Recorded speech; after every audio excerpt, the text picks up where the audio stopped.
Assalamualaikum warahmatullahi wabarakatuh. Salam sejahtera bagi kita semua. Om Swastiastu, Namo Buddhaya, salam kebajikan. Yang saya hormati Bapak Hendrik Kramer, SE, MSI, MIKOM, selaku dosen pengampu mata kuliah Pancasila. Terima kasih kepada Bapak Hendrik Kramer telah memberikan saya dan teman-teman saya kesempatan untuk menjelaskan hasil diskusi kami mengenai materi terorisme di Indonesia dan ancaman terhadap Pancasila. Pada kesempatan kali ini, saya dan teman-teman saya yang terdiri dari Rizky Finanda dengan NIM 2421066, Regi Mayangsari dengan NIM 2421067, Farunisa Dwi Sulasi dengan NIM 2421074, Farinanda Yudhistira dengan NIM 2421073, dan Mimin Samanta dengan NIM 2421074. Kami akan memberikan penjelasan mengenai hasil diskusi kami tentang materi terorisme di Indonesia dan ancaman terhadap Pancasila. Di sini saya akan membacakan definisi dan latar belakang. Yang pertama adalah pengertian terorisme. Terorisme adalah tindakan kekerasan oleh individu atau kelompok untuk mencapai tujuan politik, ideologis, atau sosial, seringkali ditujukan pada warga sipil untuk menimbulkan ketakutan dan mempengaruhi kebijakan pemerintah. Yang kedua ada sejarah singkat terorisme di Indonesia. Zaman kuno hingga abad pertengahan, tindakan kekerasan politik ada sebelum istilah terorisme muncul. Kelompok seperti assassins menggunakan pembunuh terarah. Dan yang kedua, awal abad ke-20, istilah terorisme muncul selama revolusi Prancis. Kelompok anarkis menggunakan kekerasan untuk menggulingkan pemerintah. Dan yang ketiga, pertengahan abad ke-20, terorisme terorganisir meningkat dengan kelompok separatis dan gerakan politik, terutama selama Perang Dingin. Dan yang terakhir, era kontemporer, serangan 11 September 2001 oleh Al-Qaeda memicu perang melawan teror. Yang terakhir, hubungannya dengan Pancasila sebagai ideologi negara. Terorisme merupakan ancaman serius terhadap Pancasila sebagai ideologi negara.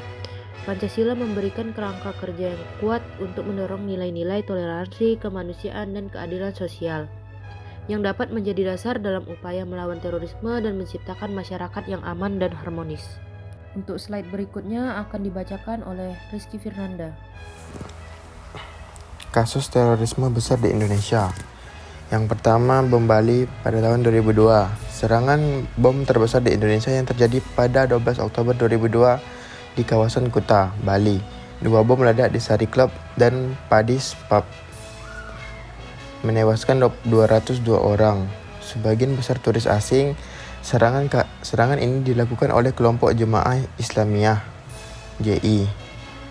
Yang kedua, bom Bali 2 pada tahun 2005, terjadi pada 1 Oktober 2005 di Jimbaran dan Kuta Square, Bali, menewaskan 23 orang dan melukai lebih dari 100 lainnya. Bom ini menggunakan metode pengebom bunuh diri. Ini dia foto yang terjadi setelah kejadian tersebut. Yang kedua, bom JW Marriott dan Ritz-Carlton pada tahun 2009. Serangan ini terjadi pada 17 Juli 2009 di 2 hotel mewah di Jakarta, yakni JW Marriott dan Ritz-Carlton. Serangan pembunuh diri ini menewaskan 9 orang dan melukai lebih dari 50 orang lainnya. Pelaku terkait dengan kelompok teroris yang dipimpin oleh Nurdin M. Top. Ini dia foto yang terjadi setelah kejadian tersebut. Selanjutnya, serangan Tamrin pada tahun 2016.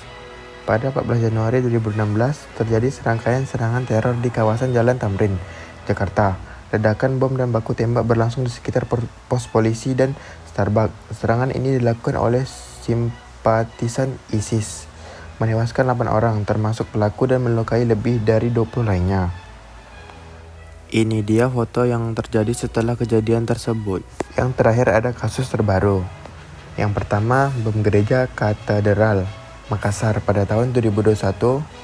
Pada 28 Maret 2021, sepasang pelaku bom bunuh diri meledakkan diri di depan gereja Katedral Makassar, melukai 20 orang.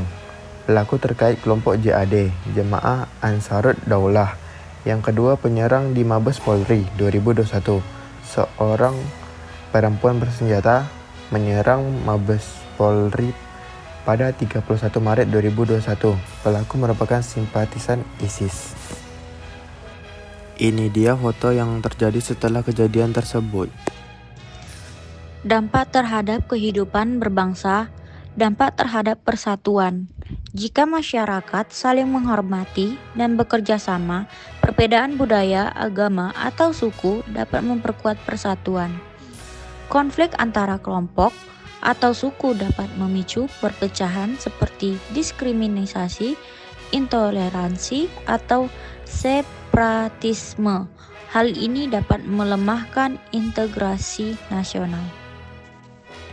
Dampak terhadap kehidupan berbangsa. Dampak ekonomi. Kehidupan berbangsa yang stabil dan harmonis mendorong pertumbuhan ekonomi, investasi, dan terciptanya lapangan kerja. Ketegangan atau konflik dapat menghambat aktivitas ekonomi, merusak infrastruktur, dan membuat investor kehilangan kepercayaan yang berujung pada krisis ekonomi. Dampak terhadap kehidupan bersama. Dampak sosial. Persatuan dalam keberagaman menciptakan solidaritas sosial dan memperkuat nilai-nilai kemanusiaan. Ketimpangan sosial, diskriminasi, atau prasangka dapat menyebabkan polarisasi masyarakat, meningkatnya angka kemiskinan, atau munculnya radikalisme. Dampak terhadap kehidupan berbangsa. Dampak keamanan. Stabilitas nasional yang terjaga menciptakan rasa aman sehingga masyarakat dapat menjalankan kehidupan sehari-hari dengan tenang. Ketidakstabilan politik, konflik horizontal, atau ancaman terorisme dapat meningkatkan kerawanan keamanan, merusak kehidupan masyarakat, dan memperlemah sistem pertahanan negara. Selanjutnya ada upaya penanggulangan dalam mengatasi masalah terorisme. Yang pertama itu ada pembentukan Densus 88. Densus 88 adalah unit khusus yang dibentuk oleh Polri untuk menangani masalah terorisme. Densus 88 juga berfungsi untuk melakukan deteksi dini, penangkapan, dan penindakan terhadap kelompok-kelompok teroris serta individu yang terlibat dalam aksi terorisme. Densus 88 juga bekerja sama dengan badan-badan intelijen dan negara-negara lain untuk melawan ancaman terorisme yang bersifat transnasional. Yang kedua ada program deradikalisasi Badan Nasional Penanggulangan Terorisme atau BNPT. Deradikalisasi adalah salah satu pendekatan untuk menangani terorisme dengan cara mengubah paham atau ideologi radikal pada individu yang terlibat atau terpapar oleh radikalisasi. BNPT ini juga menjalankan program deradikalisasi yang melibatkan pendekatan sosial, psikologis, dan agama dengan tujuan untuk mengurangi potensi keterlibatan individu dalam aksi terorisme. Program ini mencakup pembinaan narapidana teroris di penjara serta pemberdayaan mantan teroris untuk reintegrasi sosial. Yang ketiga, ada peran masyarakat. Masyarakat memiliki peran yang sangat penting dalam penanggulangan terorisme melalui kewaspadaan dan kerjasama dengan aparat keamanan. Partisipasi aktif masyarakat dalam mengidentifikasi dan melaporkan potensi ancaman teroris, serta mendukung upaya radikalisasi itu sangat vital. Pendidikan masyarakat mengenai bahaya radikalisasi dan pentingnya toleransi juga berperan dalam mencegah penyebaran paham ekstrem. Yang keempat itu ada penguatan nilai Pancasila. Pancasila sebagai dasar negara dan ideologi bangsa Indonesia harus diperkuat untuk menangkal radikalisasi dan terorisme. Nilai-nilai Pancasila seperti toleransi, keadilan, sosial, gotong royong, dapat menjadi benteng ideologi terhadap paham-paham ekstrem yang bertentangan dengan kebinekaan.